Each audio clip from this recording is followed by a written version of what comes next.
Pancasila atau 5 keyakinan dasar itu satu kesatuan, tidak boleh dipisahkan. Sesungguhnya Tuhan itu satu, tetapi orang-orang bijaksana menyebut dengan banyak nama. Kecerdasan semesta yang ada pada makhluk hidup disebut sang hidup atau Atman. Kecerdasan semesta yang ada pada benda-benda mati tidak disebut sebagai Atman, tetapi hanya sebagai kecerdasan yang berdiam di benda-benda itu. Sebelum manusia ini ada dalam evolusi kan, ada perkembangan-perkembangan dari primata sampai menjadi manusia.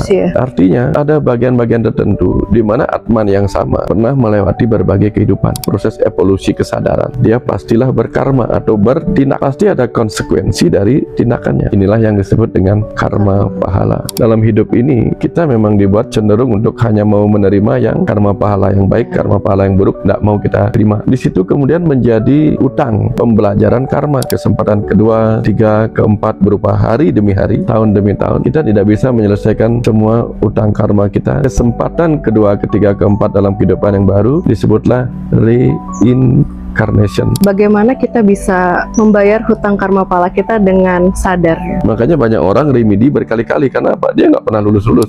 Apa ciri-ciri orang yang reinkarnasi dari level atas dan level bawah? Bedanya itu gimana? Roh-roh yang sudah matang itu deh, dia sudah nggak terjebak lagi dengan kehidupan ini. Di kehidupan ini banyak bertengkar, urusan-urusan ecek-ecek nggak penting deh. Bisa nggak sih Pak, di kehidupan ini kita malah menurun gitu level kesadarannya? Bisa. Atau naik gitu? Bisa. Bisa. Ya? Makanya ada orang-orang suci itu bisa terjun ke bawah lagi. Mungkin nggak ya Pak, di kehidupan kita itu bisa mencapai moksa? Apapun profesi kita, dapatkan tiketnya. Yaitu apa? Tiket kesadaran itu deh. Jadi jangan kira hanya orang suci yang bisa mencapai moksa. Bahkan orang-orang biasa bisa mencapai itu deh.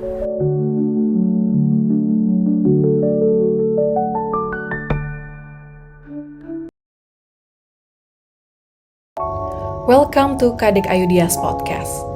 I'm a Balinese woman, quietly curious about the hidden layers of life. Hari ini kita kehadiran narasumber spesial kita, Pak Dr. Wayan Mustika. Pak Wayan adalah seorang tokoh spiritual asal Bali yang dikenal sebagai dokter, pembicara, pembimbing spiritual, dan fasilitator meditasi serta penyembuhan holistik. Kita akan membahas berbagai topik seputar spiritualitas, kehidupan, isu nasional dan internasional, kesehatan mental, relationship and self-development, serta perempuan. Yuk, langsung aja kita mulai videonya. Halo semuanya, selamat datang di YouTube Kadek Ayudia. Dan hari ini kita sudah bersama dengan orang yang sangat kita hormati dan sangat saya kagumi, yaitu Pak Dr. Wayan Mustika. Om Swastiastu. Om Swastiastu. Selamat datang kembali ke Bali. Iya Pak. Pulang kampung deh ya. Pulang kampung dan ke rumah semesta lagi. Ya. Terima kasih Pak. Udah menyempatkan waktunya, walaupun lagi sibuk, walaupun lagi kurang sehat juga ya Pak ya. Kurang enak badan ya, agak batuk. Ya, sedikit biasa giliran. Ya Pak, jadi kali ini Adek mau diskusi beberapa topik ya Pak. Mungkin yang pertama, Adek mau ngebahas sesuatu yang sebenarnya sangat sederhana dan sangat basic, fundamental untuk kita ya, untuk umat Hindu, teman-teman semuanya, yaitu Pancasrada. Semalam tuh Adek sedikit merenung ya Pak, kayak oh ternyata jawaban semua pertanyaan ini tuh ada di Pancasrada ya. Pertanyaan perjalanan pencarian tanda kutip ya Pak ya. Nah mungkin hari ini Dek pingin nanya banyak tentang itu Pak. Nah mungkin sekarang akan ke hal yang paling awal dulu, kan ada percaya dengan adanya Brahman, Atman, karma pala, punarbawa, dan moksa. Dia akan coba tanya satu-satu, mungkin dari Brahman dan Atman. Ya, sebenarnya Pancasila atau 5 keyakinan dasar itu deh, itu satu kesatuan yang tidak boleh dipisahkan. Karena kan semua memang mulai dari realita bahwa kita ini adalah ciptaan. Apapun yang ada di sekitar kita itu adalah ciptaan. Nah, begitu kita menyebut segala sesuatu adalah ciptaan, maka pasti ada sang penciptanya. Terserah kemudian ada orang-orang yang percaya bahwa dia diciptakan dengan sendirinya, maka kata di itu berarti sesuatu yang sifatnya pasif. Dia diciptakan. Berarti seseorang yang menciptakan, supaya dia ada disebut diciptakan gitu. Bukan seseorang ya. sesuatu. Nah, sesuatu yang menciptakan itulah kemudian disebut sang pencipta. Sang pencipta inilah kemudian diberi nama dengan berbagai sebutan. Ada dalam ajaran Hindu disebut Ekam Satwiprah Bahuda Wadanti. Sesungguhnya Tuhan itu satu, tetapi orang-orang bijaksana menyebut dengan banyak nama. Tuhan itu pun sebuah sebutan. Tuhan itu pun sebuah sebutan. Kalau bahasa itu baru muncul, bahasa Indonesia misalnya, memunculkan kata Tuhan sejak bahasa Indonesia itu ada, atau bahasa Melayu itu ada. Berarti Tuhan dianggap baru-baru ada setelah bahasa Indonesia ada dong. Iya. Ya. Padahal sebelum itu sudah ada. Air juga sudah ada sebelum manusia punya kata-kata untuk menyebutkan air itu sendiri. Jadi sang pencipta sudah ada bahkan sebelum seseorang menyebutnya dengan sebuah nama atau sebutan Tuhan dan sebagainya. Nah, di bahasa Sanskerta disebutlah dengan Brahman. Dari kata pencipta gitu. Nah, jadi ini semua orang beragama mengambil jalur bahwa logika berpikirnya setiap ciptaan pasti ada penciptanya. Maka ciptaan-ciptaan yang sempurna ini harusnya ada sang pencipta. Nah, jadi intinya di sana. Mau agama apapun pasti percaya pada bahwa ada sang pencipta. Ya, itu percayaan yang pertama. Kemudian yang kedua, ciptaan itu kan kalau kita amati kan setidak-tidaknya ada dua deh. Ciptaan yang tidak hidup dan ciptaan yang hidup. Oh, ya benar Pak. Ya, kemudian kita sebut makhluk tak hidup, makhluk hidup. Ya, tapi kalau jarang sih orang menyebut makhluk tak hidup ya. Benar. Karena begitu makhluk sudah hidup biasanya. Nah, jadi bagaimana sang hidup itu bisa hidup? Bukan sang hidup itu. Bagaimana makhluk itu bisa hidup kalau tidak ada sesuatu yang memberi hidup di dalamnya? Ya. Apakah sang hidup itu adalah nafas? Di Arab kalau tidak salah, nafas itu kemudian diberi kata sebagai roh. Maka itulah sebabnya yang mengisi makhluk hidup disebutlah roh. Roh itu adanya nafas. Pernah baca demikian. Jadi dihembuskanlah roh ke dalam tubuh makhluk hidup. Jadi roh itu nafas. Tapi benarkah nafas itu adalah penyebab hidup? Nah, Bapak pernah membuktikan dulu. Suatu ketika pas kuliah di kedokteran dapat koas, jadi koas di UGD. Itu ada pasien kecelakaan dan koma. Bapak dapat tugas untuk memompa dengan ambu bag namanya, memompa udara. Jadi nafas itu masuk terus ke dalam paru-paru orang itu, masuk terus. Jadi nafas terus dimasukkan. Tapi ketika Bapak hentikan sejenak, Bapak periksa, jantungnya tidak berdenyut, matanya menunjukkan tanda-tanda kematian karena tidak ada perubahan pada pupil matanya ketika di center. Itu tanda-tanda medis bahwa orang itu sudah mengalami mati batang otak. Tapi karena tidak berani memutuskan, terpaksa sambil tidur-tiduran memompa mayat. Dipompa. Artinya apa? Napas sudah terus masuk. Tapi realita medisnya, orang itu sudah meninggal. Jadi napas bukan tanda bahwa ada kehidupan. Itu. Wow. Kebayang maksudnya? Kebayang Pak. Ya. Berarti bukan itu ya? Bukan itu.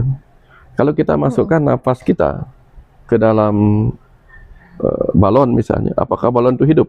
Walaupun mungkin balon itu bisa ringan, terbang, enggak. Oke, dapat sampai sini ya? Nah, berarti napas itu bukan, itu memang bagian dari kebutuhan untuk bisa melanjutkan kehidupan. Tapi sekalipun napas dimasukkan ke dalamnya, mati ya mati aja. Ya. Tapi kalau kita misalnya hidup, lalu ada orang bisa menyelam mungkin 5 menit, 10 menit tanpa napas, hidup enggak orangnya? Hidup. Ada orang yang enggak kenapa dia. Berarti ada orang mampu hidup dan menyelam dan melakukan kegiatan walaupun tidak bernapas. Berarti napas bukan syarat apa? Artinya bukan identik dengan Kehidupan. sang hidup itu sendiri, ruh itu sendiri. Nah, muncullah kemudian konsep bahwa yang memberi hidup atau sang hidup itu adalah percikan sang pencipta di dalam diri setiap makhluk yang hidup. Nah, itulah yang kemudian disebut Atman. Atman ya Pak. Ya. Jadi Tuhannya disebut Parama Atman atau Brahman. Kemudian yang berdiam di dalam makhluk hidup disebut dengan Atman. Atman. Kenapa bisa ada dia, bisa ada percikan Tuhan di dalam tubuh makhluk hidup? Karena sifat Tuhan itu ada di mana-mana. Jadi kalau sifat Tuhan ada di mana-mana dan kita konsisten dengan ajaran tersebut, tentu bukan saja pada makhluk hidup, pada batu-batu, pada udara, pada air, dimanapun ada Tuhan, betul nggak? Kalau kita konsistennya di situ. Cuman kenapa kalau dia ada pada makhluk hidup bisa hidup, sementara pada batunya nggak bisa bergerak sendiri? Iya. Sama dengan kita. Kita sebagai orang hidup masuk ke mobil yang hidup, mobilnya bisa hidup dan jalan. Tapi kalau kita masuk ke dalam patung mobil tentu nggak bisa hidup. Karena ini harus ada kombinasi antara yang hidup dan yang menghidupi dan yang dihidupi, gitu. Yang menghidupi adalah sang hidup, yang dihidupi adalah tubuh makhluk hidup. Jadi kalau tubuh benda mati ya nggak bisa hidup dia. Itu logika berpikirnya. Oke Pak. Atman itu juga bukan energi,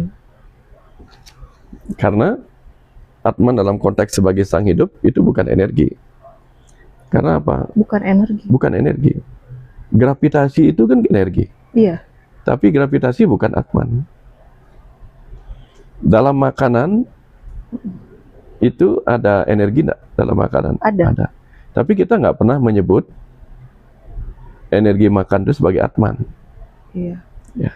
Dalam konteks Atman sebagai sesuatu yang kita sering pahami sebagai identitas tertentu.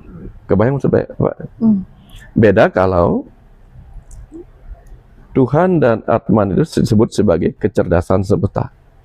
Nah, kalau di sana lain lagi kasusnya. Begitu menyebut Tuhan sebagai kecerdasan semesta yang ada di mana-mana, maka kecerdasan semesta yang ada pada makhluk hidup disebut sang hidup atau Atman. Kecerdasan semesta yang ada pada benda-benda mati tidak disebut sebagai Atman, tetapi hanya sebagai kecerdasan yang berdiam di benda-benda itu. Kebayang maksudnya? Kebayang. Nah, ini jauh lebih gampang memahaminya. Gitu ya. Ya. Kalau kita katakan Tuhan ada di mana-mana, tentu agak sulit kalau kita menyebut dalam nasi ada Tuhan, dalam batu ada Tuhan, agak sulit menyebutnya, memahaminya. Karena kadung otak kita terbelenggu, terdoktrin bahwa Tuhan itu seseorang, ya, yang di Pertuan Agung, sosok. Gitu. Kebayang saja. Kebayang Pak. Tapi kalau dia adalah kecerdasan semesta, tak terbatas, maka ada di mana-mana ia, meresap ke mana-mana ia, pada makhluk hidup dia ada sebagai sang hidup, ia boleh diberi nama ruh, Atman, boleh. Gitu. Pada benda mati ada nggak? Ada, gitu. Ya. Tapi kenapa benda mati pun bisa punya energi? Karena energi adalah kemampuan dari kecerdasan semesta itu. Dapat sampai sini? Oke. Nah, dia terpisah. Energi itu bukan si kecerdasan semesta, tapi dia bagian dari si kecerdasan sebagai kemampuan si kecerdasan untuk melakukan sesuatu. Kebayang nggak? Agak panjang sih ceritanya deh, gitu. Tapi yang terpenting di tahap 2 ini kita sudah mengerti bahwa di dalam diri setiap makhluk hidup ada percikan Tuhan, ada percikan kecerdasan semesta sebagai sang hidup yang memberi hidup pada makhluk-makhluk yang disebut makhluk hidup, tumbuh-tumbuhan, hewan, manusia, kuman-kuman, parasit dan sebagainya itu ada. Nah, dari situ baru kita akan mengerti lanjutannya yang itu karma, reinkarnasi, moksa. Gitu. Oke Pak. Pak, ada mungkin nanya dulu ya Pak Ya. ya. Sebenarnya saya sangat percaya dengan kecerdasan semesta dan juga Atman adalah percikan dari Tuhan itu sendiri ya Pak ya. Tapi mungkin dia akan bertanya soal pertanyaan-pertanyaan yang agak kontra dengan pernyataan tersebut. Ya. Ada yang bilang bahwa nggak mungkin dong kita tuh adalah Tuhan itu sendiri, percikan Tuhan. Berarti kamu Tuhan dong gitu. Dan juga kayak, oh berarti aku sujud sama kamu dong gitu. Nah itu tuh gimana Pak? Cara berpikirnya Pak? Logika berpikirnya, begitu kita mengatakan aku adalah Tuhan, kamu adalah Tuhan, Iya. berarti aku sujud dong sama kamu. Itu misalnya kan. Apa iya Tuhan sujud sama Tuhan? Ini dapat. Iya Pak. Ya. Terus kalau Tuhan sujud sama Tuhan, dia sujud pada dirinya sendiri kan gak nyambung. Maka kita meninggalkan level kesadaran Tuhan di mana-mana itu dalam konteks itu. Maka yang kita masuki kemudian kesadaran kehidupan dunia. Yaitu di mana kita mungkin sujud kepada orang tua kita, kepada para guru di sekolah kita, kepada orang yang kita hormati, itu boleh. Ini sudah level manusia, makhluk hidup. Hidup. Ya, sama dengan ada singa yang lebih besar dan singa yang lebih kecil. Singa yang lebih besar, ada Tuhan nggak di dalamnya? Ada. Singa yang lebih kecil, ada Tuhan nggak? Ada. Bahwa kemudian singa yang lebih kecil tunduk pada singa yang lebih besar, apa itu artinya Tuhan kecil tunduk sama Tuhan besar? Nggak nyambung. Jadi pengetahuan itu tidak perlu dibawanya ke sana. Ngerti Pak. Gitu. Biarlah itu hanya urusan ketika yang sama bermain di dalam peran. Contoh lain deh ya. Ini ada dalang nih, dalang. Dia memainkan 2 wayang. Yang satu misalnya dia mainkan wayang Sakuni, yang satu dia mainkan wayang Bima. Yang mainkan Sakuni dalangnya. Yang mainkan Bima dalangnya. Pas Bima kemudian memukul dengan gada Sakuni, membunuh Sakuni gitu misalnya, apakah boleh dibilang sang dalang memukul sang dalang? Nggak nyambung. Iya sih Pak, benar juga Pak. Itu sudah masuk ke wilayah permainan peran. Jangan dibawanya ke situ. Kebayang ya? Kebayang. Gitu ya Pak ya. Keren sih Pak, dengan ini semua kita bisa menyayangi semua makhluk. Nah, konsep itu dibawanya ke sana. Iya. Begitu kita melihat ada Tuhan yang sama di mana-mana, menyakiti diri orang lain sama saja menyakiti Tuhan yang ada di dalam diri orang itu. Iya. Nah, itu contoh bisa dipakai, dibawanya ke sana. Tapi apakah kemudian kalau kita mukulin anak nakal gitu misalnya, atau cubit anak nakal, itu Tuhan cubit Tuhan? Jangan bawanya ke sana. Jangan ke negatif ya Pak. Iya, kita bawanya dalam konteks kita menjadikan itu rem kebijaksanaan. Untuk kita tidak menipu orang lain, berbuat buruk pada orang lain. Ya, karena kenapa? Karena kita kan terlanjur mengatakan, Tuhan, aku mencintaimu. Bahkan kalau kita tidak melihat Tuhan di dalam orang itu, tapi kita percaya orang itu ciptaan Tuhan, tidak mungkin kita mengatakan, Tuhan, aku mencintaimu sebagai pencipta, izinkan aku menyakiti ciptaanmu. Nggak nyambung kan? Tuhan, aku menghormatimu sebagai sang pencipta, izinkan ku hancurkan ciptaan. Nggak nyambung. Iya Pak. Keren sih Pak. Jadi kita bahkan nggak ada keinginan untuk ngejudge orang lain, menilai orang lain buruk, gitu ya Pak ya. Iya. Oke Pak. Mungkin kalau ke karma pala ya. Nah, lanjut situ deh. Nah, karena Atman atau ruh lah, atau percikan dari Tuhan itu, Brahman, masuk ke dalam tubuh makhluk hidup, tentu tidak serta-merta langsung ada di dalam tubuh manusia. Dalam teori evolusi kan kita tahu, sebelum manusia ini ada dalam evolusi kan, ada perkembangan-perkembangan dari primata sampai menjadi manusia. Dengan berbagai spesiesnya. Ya. Sebelum Homo sapien ini, Homo erectus dulu kan banyak. Artinya ada bagian-bagian tertentu di mana Atman yang sama pernah melewati berbagai kehidupan. Nah, begitu seseorang pernah masuk Begitu satu atman pernah masuk ke dalam sebuah makhluk hidup, maka dia mengalami proses evolusi kesadaran. Pernah masuk dalam tubuh yang makhluk kecil, makhluk bersel tunggal, sampai tiba di makhluk yang multiple sel, sampai tiba pada tubuh manusia. Itu kan banyak proses yang dia lakukan. Nah, apa yang dia lakukan? Kerja. Kenapa dia harus kerja? Karena di dalam tubuh makhluk hidup ada energi, betul nggak?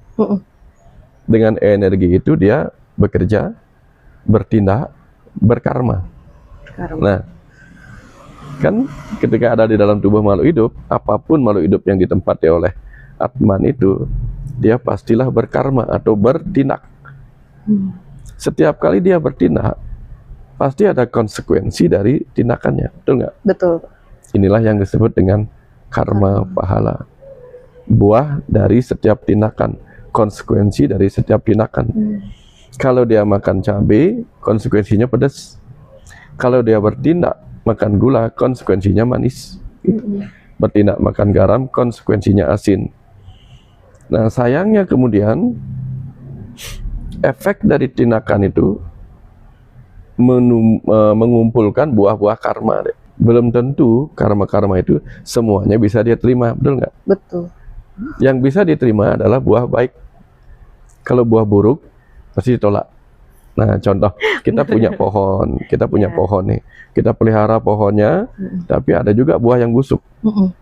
Biasanya yang dibuang pasti yang busuk, nggak mau diterima yang busuk. Yang mau diterima yang segar-segar. Nah, dalam hidup ini kita memang dibuat cenderung untuk hanya mau menerima yang karma pahala yang baik, karma pahala yang buruk nggak mau kita terima. Nah, akhirnya di situ kemudian menjadi utang pembelajaran karma. Kemarin aku pernah nyakitin orang, aku nggak mau nyakitin orang lagi. Kemarin aku ngebut kecelakaan, besok-besok aku nggak mau ngebut lagi. Nah, dari situ orang kemudian belajar untuk tidak melakukan hal yang sama. Nah, kapan dia bisa belajar untuk tidak mengulangi hal yang sama? Kalau diizinkan dia mendapatkan hari esok, betul nggak? Betul, Pak. Bayangkan kalau nggak ada esok hari. Ya, kita aja taping ini, edit lagi kan? Iya. Kalau ada yang keliru, kita potong, buang-buang yang tidak pas, masukkan yang pas. Tapi kan nggak bisa langsung satu hari. Iya, butuh waktu ya. Butuh waktu lagi untuk ngulang. Nah, dalam hidup ini kan kita perlu ngedit perjalanan hidup kita. Oh, saya nggak mau ngulang ini lagi, ngulang ini lagi.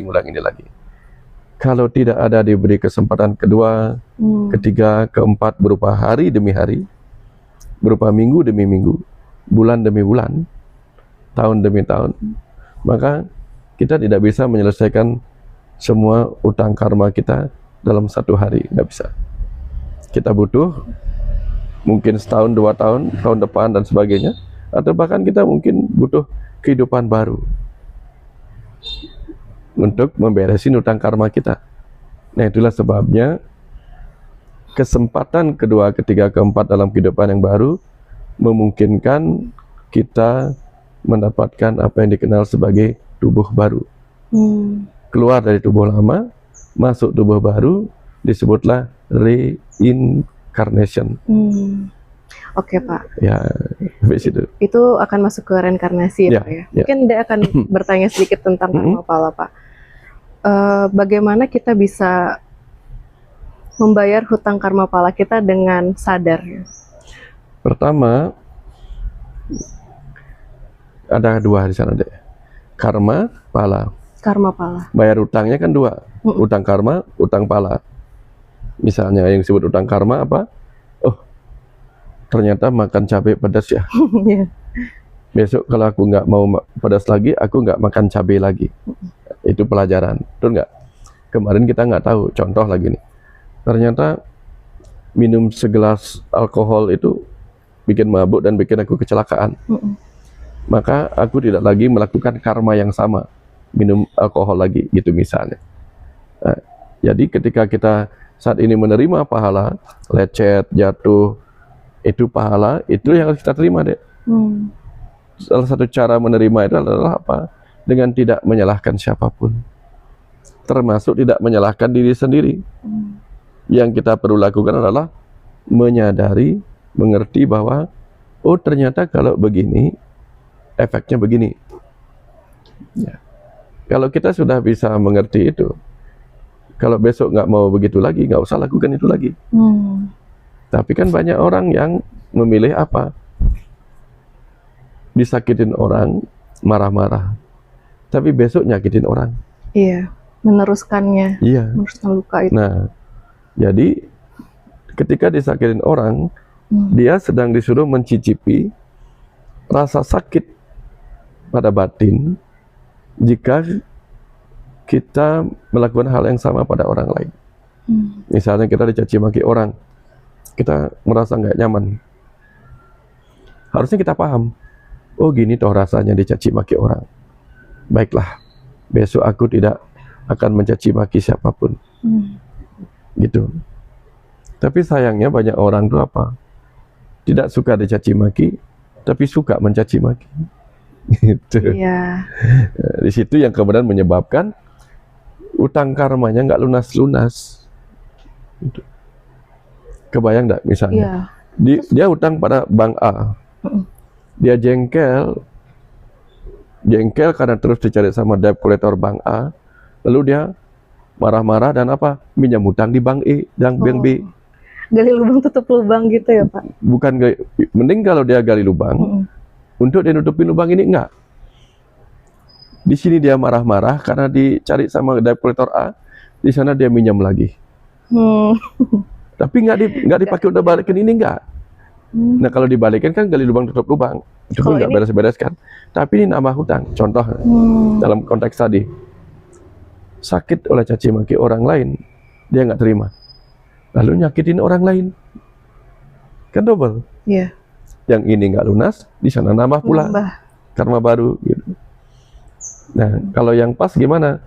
Disakitin orang, diam dalam perenungan sejenak. Oh, ini toh rasanya disakitin orang. Besok aku tidak akan nyakitin orang. Nah itu baru namanya melunasi. Menerima saat sekarang apapun. Nah belum tentu waktunya 1 kali 2 kali deh. Berkali-kali. Bisa berkali-kali. Tapi kenapa banyak orang yang harus menerima sakit hati dicaci orang cukup lama, sementara ada orang yang 1 kali 2 kali udah beres gitu. Karena kemampuan dia menerima deh. Kemampuan menerima untuk ikhlas menerima. Nah banyak orang yang belum bisa terima. Ketika dia belum bisa terima, maka trauma, dendam. Selama trauma, dendam masih ada, itu ciri-ciri orang belum menerima karma pahala dari masa lalunya. Itu ciri-cirinya. Masih tersisa rasa sakit, tersisa pendaman kenangan buruk, berarti belum selesai dengan itu. Gitu. Iya. Ciri-cirinya di sana deh. Iya itu benar sih Pak. Saya mau nanya lagi Pak. Ya. Bisa nggak sih kita bertobat dan tidak mau menerima karma buruk yang kita punya Pak? Setiap hal itu kan pasti akan terjadi deh. Yang berbeda itu kan penerimaan. Contoh nih, kalau ada orang mukulin kita, atau kalau kita mukulin orang, kan kesakitan dia. Iya.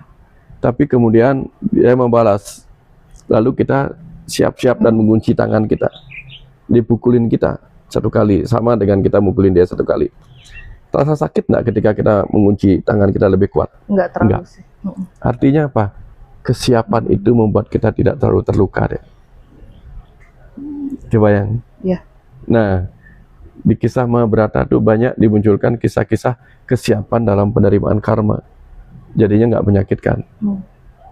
Ketika kita nggak sadar nyakitin orang, begitu dibalas sakit hati orang itu lewat orang lain, kita belum siap menerimanya, jadi kita marah-marah. Tambah sakit lagi oleh kemarahan kita sendiri. Tapi kapan kita beri jeda sejenak? Kenapa saya disakitin ya? Jangan-jangan dulu saya pernah nyakitin orang dengan cara seperti ini. Oh, kalau begitu ini akan saya terima. Kalau begitu agak berkurang deh. Atau sekarang pernah nyakitin orang, tapi dengan sadar kita tahu akan terjadi sesuatu, maka kita akan bersiap. Ya, kapanpun itu datang akan ku terima. Jadi ketika kita caci maki orang, kita siap dan siap. Siap artinya apa? Diam. Kita akan siap untuk menerima. Itu nggak akan berpengaruh. Kenapa?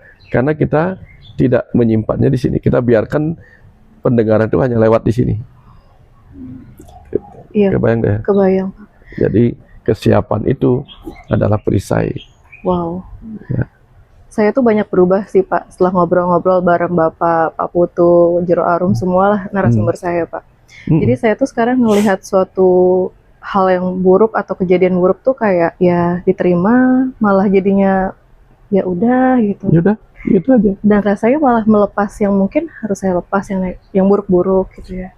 Dan Ya. Astungkara sih rasanya malah yang positif yang di sekitar Ya. kita sekarang.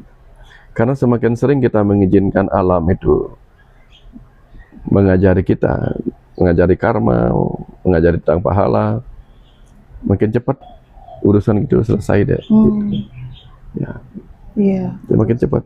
Ya, kalau kita terus menolak, sementara pelajaran itu adalah kurikulum yang harus kita lewati, ya tetap aja dikasih. Makanya banyak orang remedi berkali-kali. Karena apa? Dia nggak pernah lulus-lulus. Tapi ada orang sekali remedi langsung lulus, ya. Ya, walaupun satu kali aja ngulangnya, langsung lulus, kan nggak ngulang lagi hal yang sama. Ya.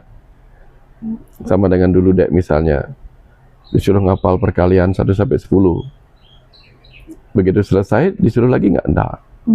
Kita nggak mempelajari hal yang sama lagi gitu. Semakin sering, aduh pelajaran ini lagi, terus saja akan diulang oleh semesta itu gitu. Karena masih remedial ya Pak. Remedial. Keren. Jadi Pak, mungkin bisa lanjut ke Punar Bawah. Nah, itu reinkarnasi tadi. Kan? Reinkarnasi ya. Reinkarnasi tadi adalah kesempatan kedua, ketiga, dan seterusnya untuk kita menebus hutang pelajaran tadi. Menerima dengan ikhlas, menyadari bahwa pasti ada tautan karma di masa lalu, sehingga akhirnya kita bisa, oh paham, kalau begini, efeknya begini. Kalau nggak mau efek begini, jangan begini, gitu. Seperti kisah makan cabai, makan gula, makan garam itu tadi. Ya, kita yang memilih rasa apa ya. Pahala itu kan rasa, suka duka itu kan rasa, emosi.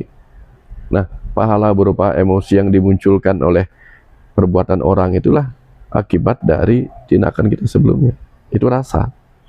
Nah, ketika rasa muncul pakai rasio. Rasio itu pembanding. Kalau saya sekarang disakiti, perbandingannya pasti saya dulu pernah nyakitin orang dengan cara yang sama. Itu pembandingnya, rasionya di situ. Rasionalnya di situ, berpikirnya gitu. Oke. Berarti sekarang saya harus ikhlas, terima beban hutang masa lalu, tidak nambah hutang baru. Nah, ini yang kemudian menyebabkan reinkarnasi kita berhasil. Berhasil kemudian menjadi apa? Menjadi sebuah ruang dan waktu pembelajaran di bumi yang membebaskan kita dari utang-utang dan kemelekatan karma pahala itu. Sehingga ke depan kita tidak akan perlu lahir lagi membawa urusan utang karma pahala. Bahkan mungkin tidak perlu ada lagi dalam kehidupan ini. Menyatu lagi sebagai kecerdasan semesta tak terbatas. Itu yang disebut dengan moksa deh. Gitu. Bersatu. Pembebasan jiwa dari noda-noda karma. Jangan kira noda karma itu hanya karma buruk. Karma baik pun noda. Oh?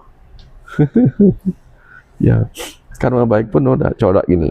Dek, kalau karma buruk kita sebut kopi. Pahala buruk kita sebut kopi. Pahala baik kita sebut gula, misalnya. Dek pilih baju dek kena gula apa kena kopi? Kena gula. Mau nggak kena gula? Tapi tetap kotor. Tetap noda. Iya. Gitu. Yes. Dua-duanya noda. Iya Pak, benar Pak. Ya. Kalau kaca itu kan bening. Bening, suci, murni, anggaplah bening simboliknya itu. Dia dinodai oleh kopi, jadinya hitam. Dinodai oleh gula, jadinya berlapis putih, betul nggak? Betul. Kan noda juga. Iya juga ya Pak. Wah, terus gimana itu Pak? Kalau karma baik berarti kita menerima karma baik sampai habis, atau kita jangan berbuat baik lagi, atau gimana Pak? Nah, kita tetap berbuat tanpa menyebut itu baik atau buruk. Oh, netral. Ini yang disebut dengan niskama karma. Niskama. Kita berbuat baik karena memang kita ingin aja nolongin orang gitu.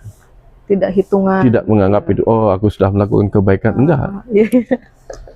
Iya, iya. Contoh nih, Dek. Betul, betul, Pak. Pernah enggak Dek menolong orang, menolong makhluk hidup tanpa menyebut itu kebaikan? Contoh nih, contoh. Ketika Dek bernapas, Dek sedang memberi makan kepada tumbuh-tumbuhan. Pernah nggak Dek merasa bahwa Dek bernapas itu berbuat baik? Enggak. Nah itu contoh Dek.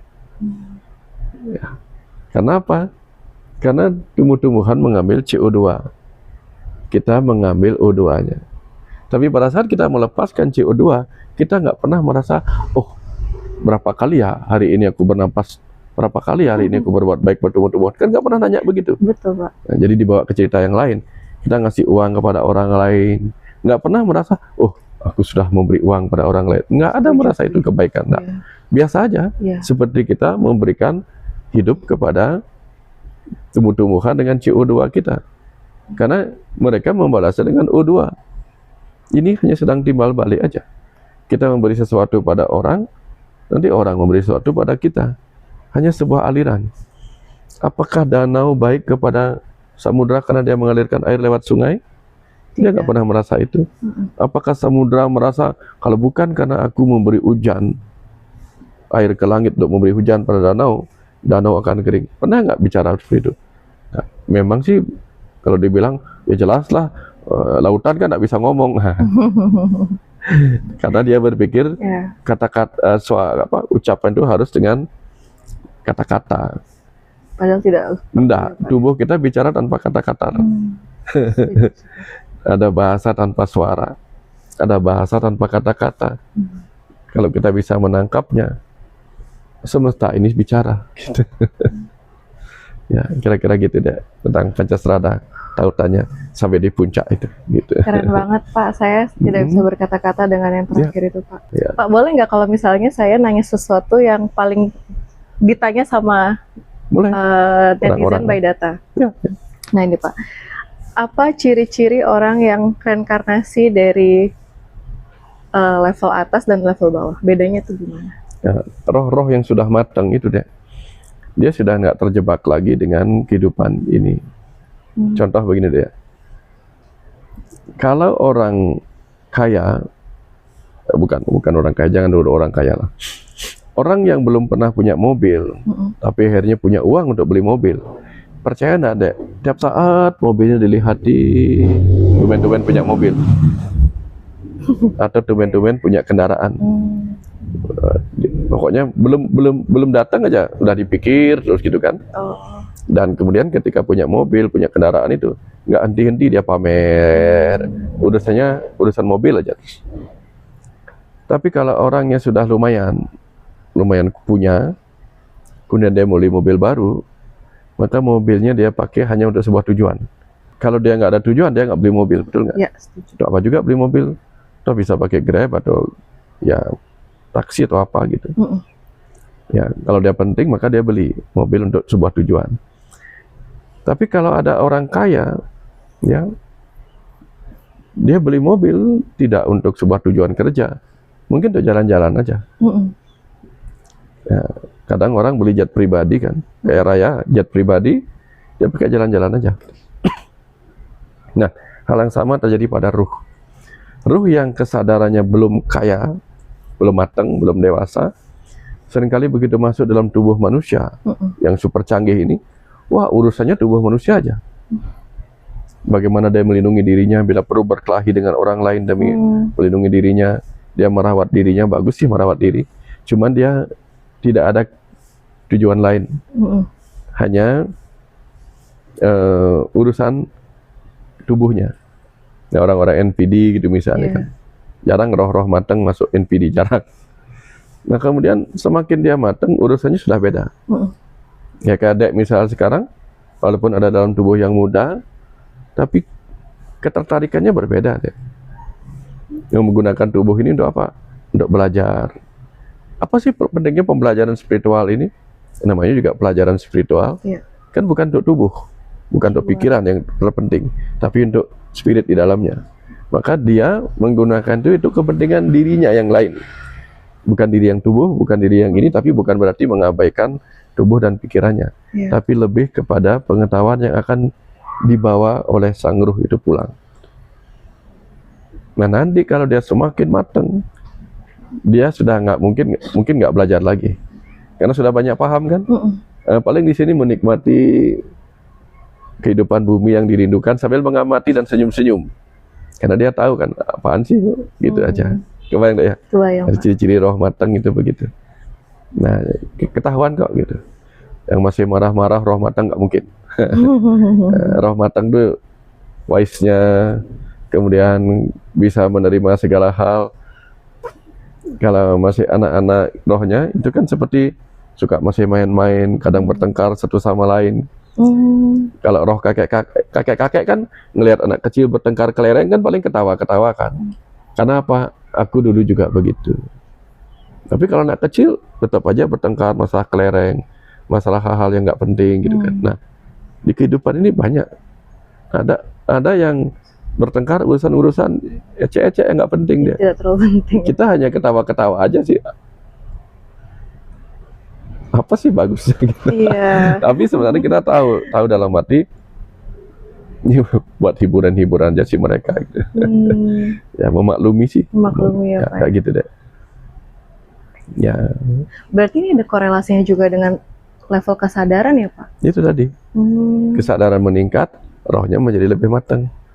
Jadi peningkatan kesadaran sama dengan pendewasaan roh atau pematangan roh.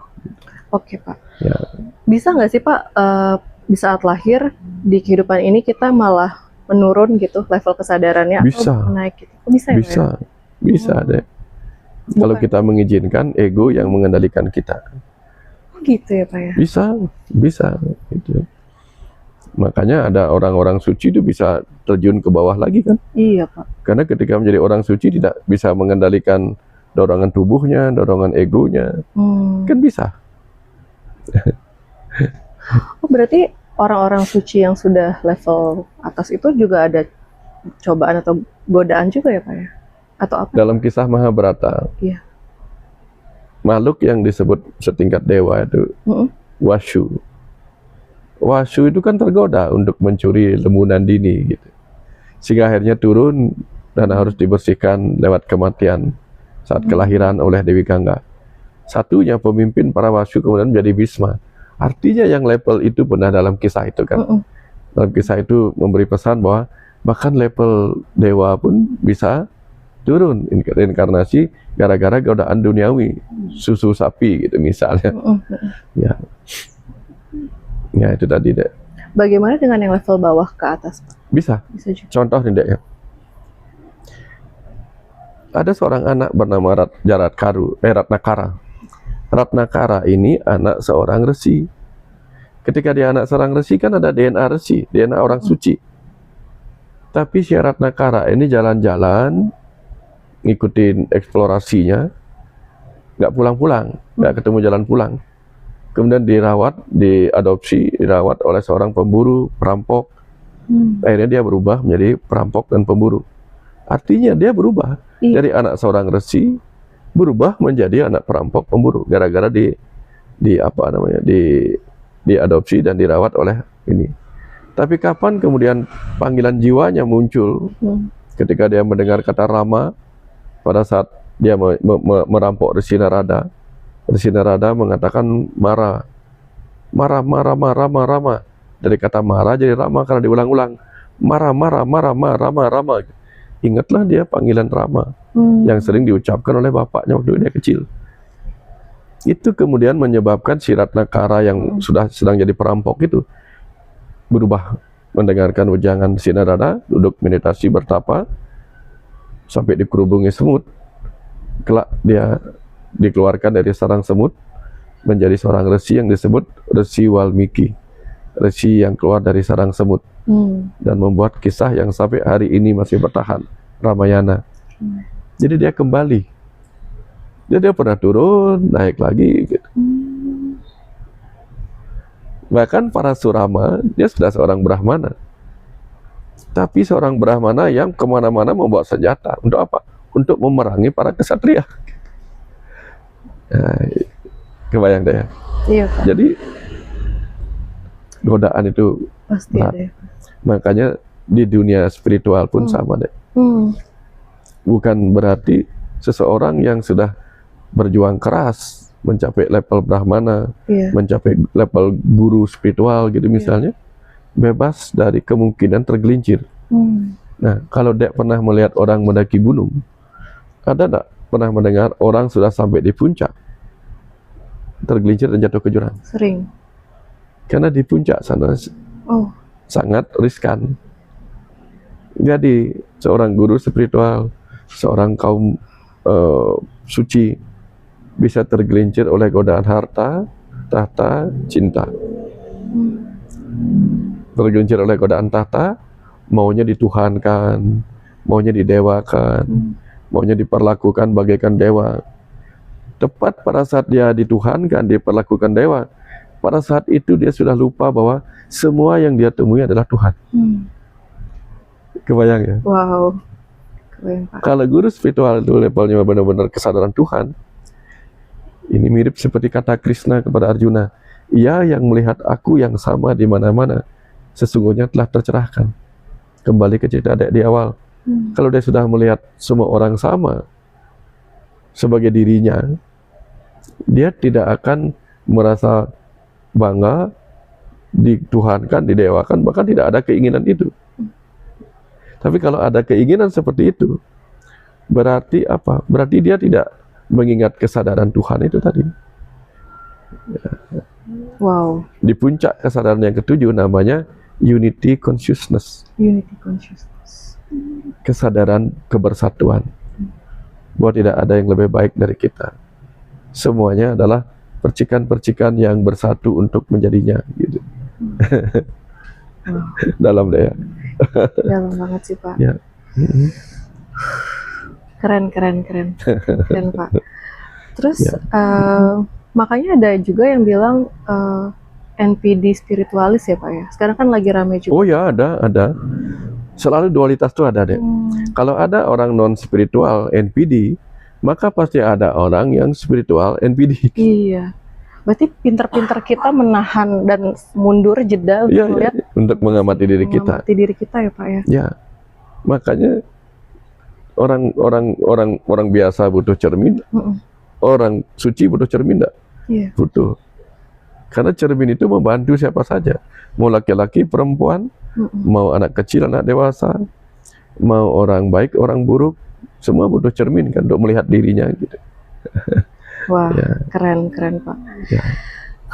Gitu deh. Ini saya boleh nanya ini Pak? Ya.